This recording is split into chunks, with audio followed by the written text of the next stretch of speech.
Монгол улсын авилгын тухай хууль зааснаар авилга гэж албан тушаалын эрх мэдлээ хувийн ашиг хонжоо олоход уруулан ашиглах, бусдад давуу байдал олгох, иргэн хуулийн этгээдээс тэрхүү хууль бус давуу байдлыг олж авах үйлдэл эсвэл илрэх аливаа эрх зүйн зөрчлийг ойлгоно.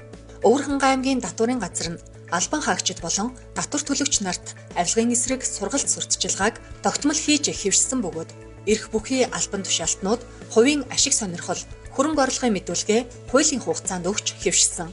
Шинэтгэлээр түүчилсэн салбар зөвлөл аяны хүрээнд бид иргэдээ сонсож шийдэн зөвлөн уран дор нээлттэй 7032 26 51 7032 22 20 7032 33 35 дугаараар болон Өвөрхангай аймгийн Датварын газрын Facebook хуудас Өвөрхангай цэг gov.cg-ийн сайтаараа санал хүсэлтийг хүлээн авч ажиллаж байна. Өвөрхангай аймгийн Датварын газрын албан хаагчид авилгын эсрэг нэгдэж байна. Авилгыг мэдээлэх утас 110